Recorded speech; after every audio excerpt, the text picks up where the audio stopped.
Hey everyone, Joey here, and on this episode, we're going to go through all the clues and the audio from last night's episode of The Masked Singer, and let me tell you, it was a good one, and we got it right. Anyway, before we get started, make sure you subscribe, hit the notification bell, and give this video a thumbs up. Let's get started. So for those who are brand new to the YouTube channel, hi, my name is Joey Contino, the one that the YouTube channel is named after, and it's my job as an executive audio producer is to go out in the world, find audio, and when that audio sounds bad, it's my job to make it sound good. Sometimes it's taking out a high frequency by EQing it, maybe it's getting a rumble out, maybe it is slowing it down or pitch correcting it, and in this case, and as you may know because you watch the show, every single week Fox gives us new clues for every single contestant, well, whoever's on the show that week, and that audio they give us, it is sped up and it's pitched up so you have no idea who the celebrity is. Not fair, right? Well, I figured from week one from last season, I could probably slow down the audio, pitch correct it, and then we can hear the celebrity voice. Then along with the clues, we can figure out who that celebrity is, and let me tell you right now, I'm looking at my list, it looks like we already have about 7 of them right so far. It's still early in the game, so we have plenty of time to get the rest of them, but let's go ahead and dive into last night's episode where the skeleton was revealed, which, let me tell you, it's October, Halloween's my favorite time of year, as you can tell from my spooky mug.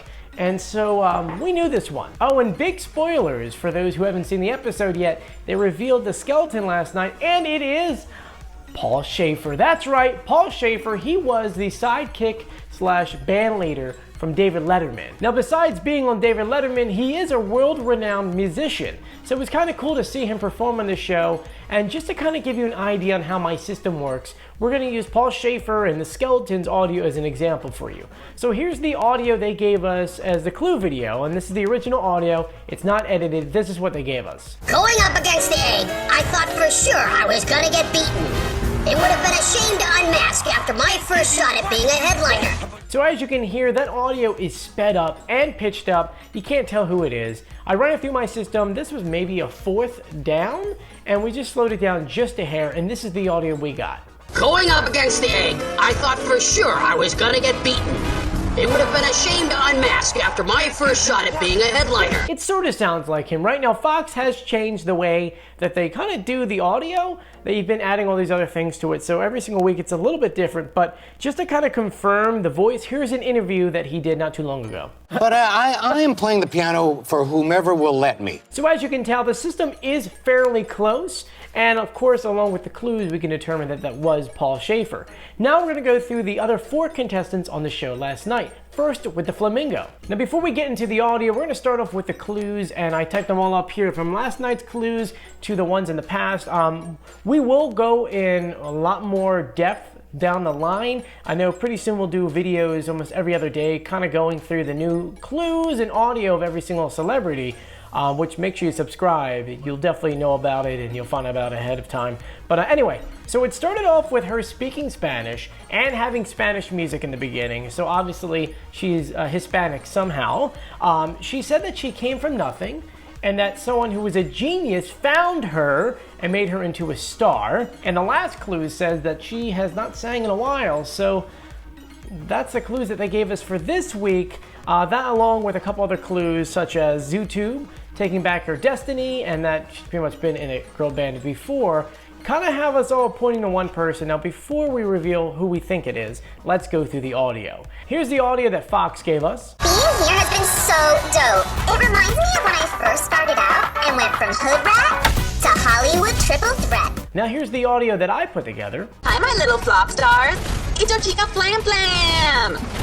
Being here has been so dope. It reminds me of when I first started out and went from hood rat to Hollywood triple threat. I come from humble beginnings with absolutely zero connections.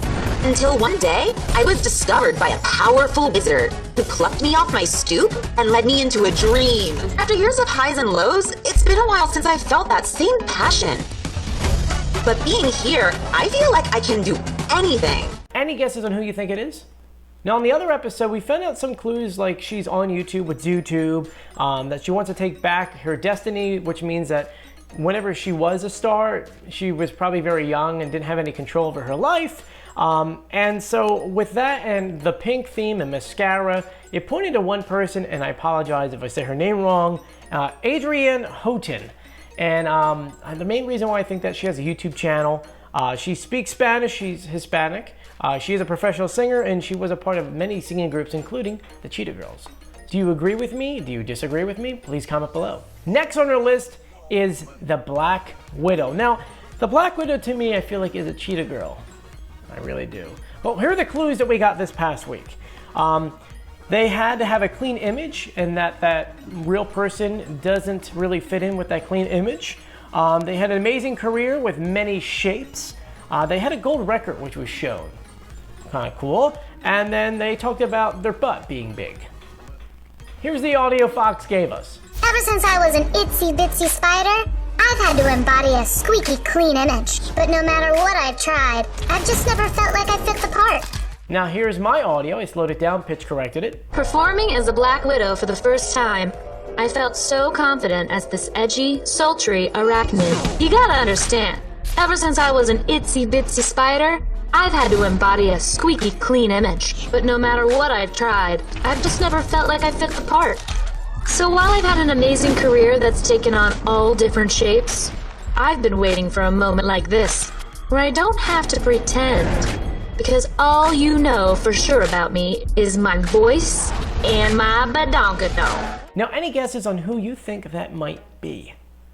I said Cheetah Girl because I think this person is a Cheetah Girl. The other clues that we had gone from other episodes, it showed a painting of a peach, which represents Georgia. They said, welcome to my empire. They had a crystal ball with crystals and tarot cards. And then they said, you're in my house now. To me, I think it's Raven Simone.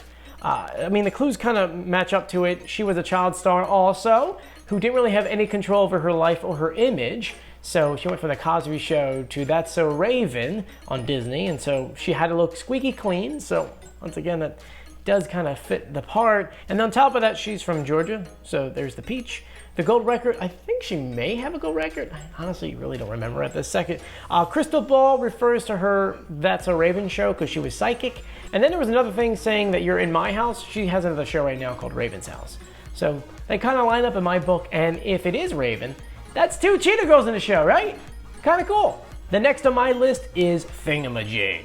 Thingamajig is really cool, and I really love his costume, which kind of fits who we think this person is. Some of the clues are is that singing was his first love, so obviously whatever he does now, it's not singing.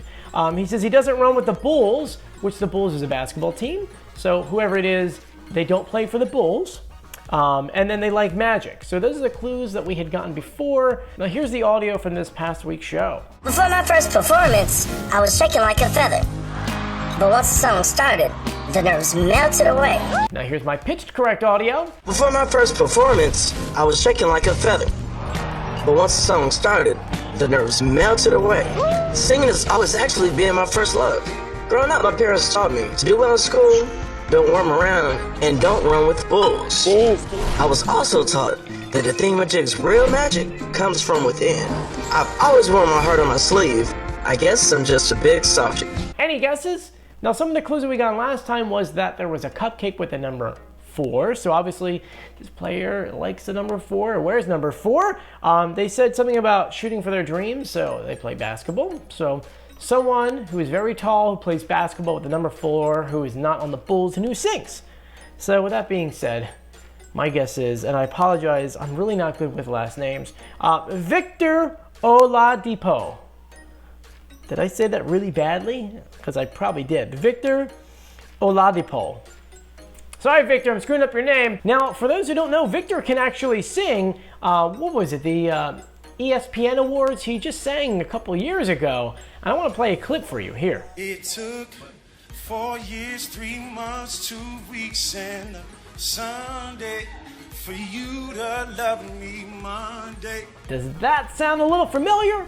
A little bit. Do you guys agree with me? Do you disagree with me? Please comment below. And finally, the last one was the Leopard, and I love the Leopard. His voice is so iconic, especially when he sings, that when he just sings and you don't listen to the audio, it really, you could tell that it's this person. The clues that we got this past week is that he was an orphan, was passed on from family to family, that they lived their life in color, and that they were never too late to flip the script. So here's the audio Fox gave us. After all my years at the top, it was humbling to nearly lose my mask in the SmackDown. Here's my audio. Made me more determined than ever to prove I'm still a primetime champion. And now guesses. Your guess is what? Is it Seal? Because I guessed Seal. I mean, I heard him singing and I went, that sounds just like Seal. I'll be needing stitches. I am your man. I'll be needing stitches. Now, did you know that he was an orphan who was actually given up by his family and passed for a few years to orphanage and actually wound up going back to his father and his stepmother, which was really interesting, especially because his father was abusive to him, which is really a shame. Now, the other clues that we had gotten was the date of April 20th, 2015, which I still have to see how that relates to Seal, but when we do our video and we go individually and go really deep into the details, I'll make sure to find that one for you. He says, I know what it feels like to be at top, and that he's a heavy hitter and that no one could catch him. And then there was another headline saying out of hits and out of time. So obviously, at one point his career kind of slowed down a little bit. And then he said, and I can't speak French, so j'adore is one of the phrases that's in neon behind him, and that translates to I just love it. So do you agree with me? Do you think it's Seal? Do you disagree with me? Please comment below. Now, I know that we only have 5 from this past week, but just so that you can hear all the audio for the remaining characters on the show, I'll play them for you right now. Here you go. Penguins are incredibly expressive birds, so it's in my DNA to strive for my voice to be heard. My whole life, I've been told I'm not pretty enough, not smart enough, not funny enough. But life isn't always black and white. On this stage, I'm gonna sing for those of us who dare to be different. And trust me, I don't need a permission slip from anyone to be who I am. Are you ready for a bedtime story, little one? Alright, here we go. Chapter 1. Foxes are clever and nocturnal, and I've definitely done my best work at night. I dabbled in many different genres. From Doogie to Doubtfire, I've laughed with them all. Over the years, I've lived 2 different lives. There's my on-air superhero persona who lives to entertain. And then there's the real me, who I am when I'm at home. But under this mask, my 2 identities can finally become one. Wish me luck tonight, little fox. What's up, rosebuds? Some say I blossom in every field I plant myself in, so becoming the flower was a natural arrangement. I've dipped my petals in just about everything, from cooking to clothing to craft. Hello, ladies and gentlemen, and welcome to Spin Your Wheels. I'm becoming the ladybug because after a lifetime of drama, I could really use a little love and a lot of luck. For the past year, I've been waiting patiently in my cocoon for the promise of metamorphosis. After achieving success in many stages of life, oh, I love getting dolled up as your favorite tree. But when the season is over, there's no use for me. It's here I sit wishing the world wouldn't ignore that I'm more than just one thing that you know me for.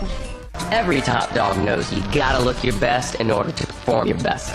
And the first time I touched the pigskin under the Friday night lights, I learned preparation is key. So any guesses on who they are? Anyone? Please comment below, and if you haven't done so yet, please subscribe to my YouTube channel, hit the notification bell, it's right next to the subscribe button, and give this video a thumbs up. I really do appreciate it, and I really want to thank you guys for joining me. You guys have supported me left and right, and I really, really appreciate it. Now, I'd like to leave you guys with a fun little question at the end, because I really don't think many people actually make it to the end, because sometimes these videos get kind of long, and my facial expressions kind of make people go, why the heck is he even talking? Is this funny looking? Why is he looking like that? So, my question for this week is, Halloween is around the corner. What is going to be your Halloween costume? It's a good one, right? Thank you guys. I'll see you later. Bye.